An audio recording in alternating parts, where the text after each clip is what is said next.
hatred of Islam, nothing else. They have lost the battle to win people to Christianity.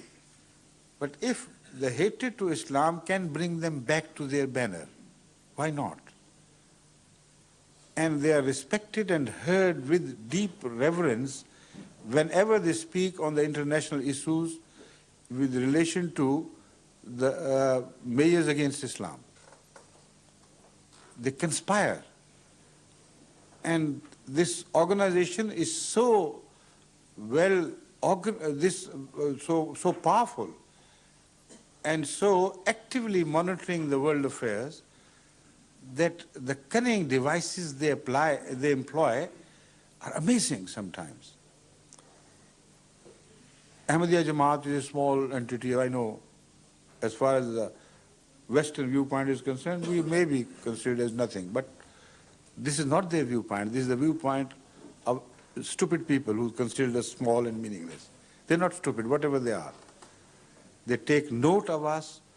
They monitor our policies, the measures we take to popularize Islam in Christian countries. And wherever we go and whatever we do, it is all being monitored. I can give you an interesting example of something reported to me in a letter by an Ahmadi, very intelligent, scholarly young man from America. He reported to me something of which I had already taken note of, and I was surprised how exactly his opinion tallied with mine. He said there are two different things happening apparently.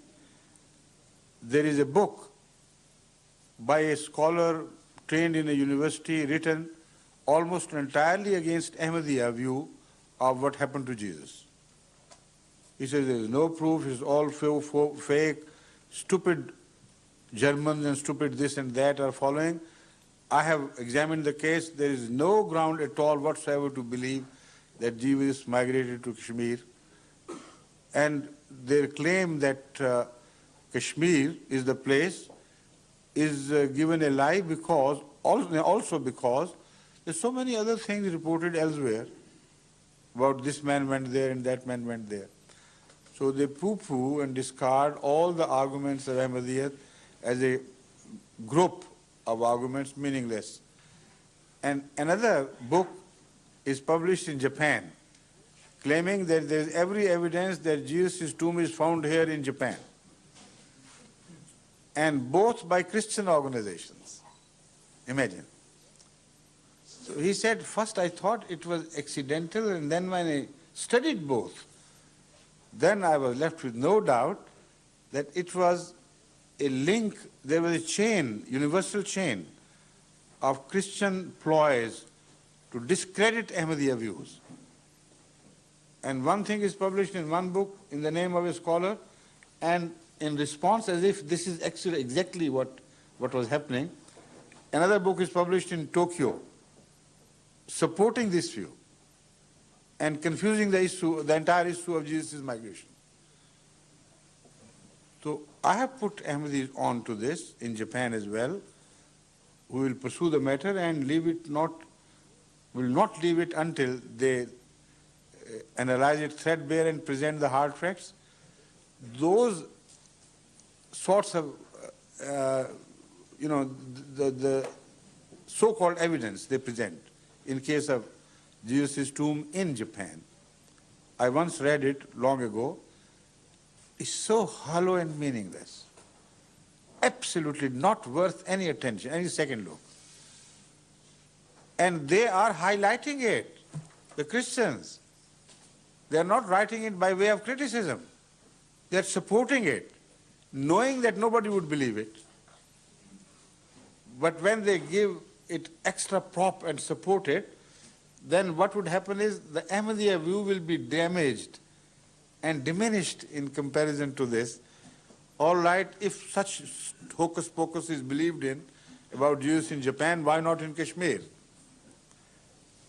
So this is the Christian attitude.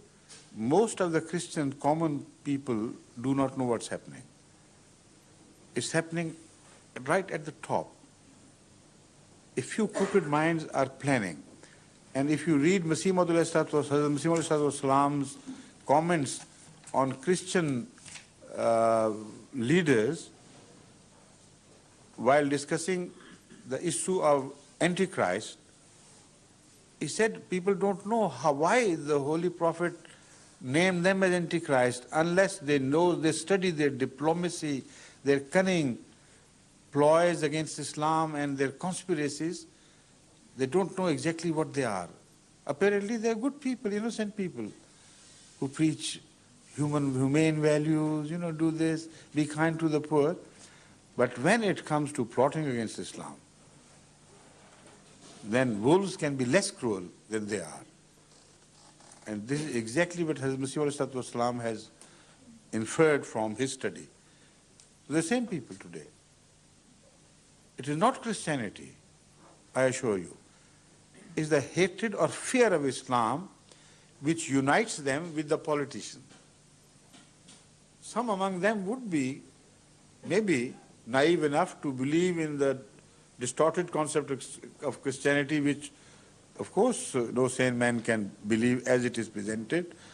But some people are like this, like mullahs. Everywhere there are mullahs. So there are mullahs among the Christian fathers as well, I know. But they are not a majority, they are not a power as far as the positive values of the society are concerned. They have lost their battle against society altogether. They can only be raised from the dead when it comes to the hatred of Islam. This is the common factor you find in politics, in economics, in educational system, in religion, wherever you go. This is the one common factor. So they shut their eyes to these things. When you listen to their talk on television discussion on Bosnia, honestly, one feels like vomiting. How their political leaders shut their eyes to naked issues of glaring violation of principles of justice. It's very complicated. It's a sort of civil war. And we have been giving them warnings not to go a step forward. And how many times these warnings were ignored and disregarded? Blatantly. They know it. 100 times or more. And never were they punished for those blatant violations. While Saddam Hussein, if he even dared suggest that I will not accept that part of the United Nations decision because it's cruel, it's not just, you say, who is Saddam Hussein to stand against the united might of the whole mankind, which is represented in United Nations? We will not permit disrespect to this, the holiest of the world organizations. This will be an affront to humanity if we permit that. These double talks, these double standards are being openly discussed on television, and nobody moves even the smallest muscle. And most shamelessly, they discuss it and tell them, wave it off, there are problems. Why do we employ so harshly embargo against the Bosnians? Simply for the fear that otherwise the war will spread and become a Balkan war. You common people don't understand these problems. So the enemy, who is the transgressor, he is permitted to have all sorts of arms, any number of arms, because that will shorten the war, It will stop the war from spreading. And the defendant is deprived of all possibilities of having access even to bullets. For the simple, reasonable, simple, wise argument, as they consider it, that if we do it, the war will be prolonged. They are protesting against America withdrawing their warships. Who would monitor the smuggling of arms to the Bosnians? That is their worry now. That is why the issue has become so alive. That is why the enemy is permitted to strike the hardest now to finish off the Bosnians once and for all. What is it? Is it Christianity? I don't blame Christianity. It's wrong for anybody to blame Christianity. It is a conspiracy against Islam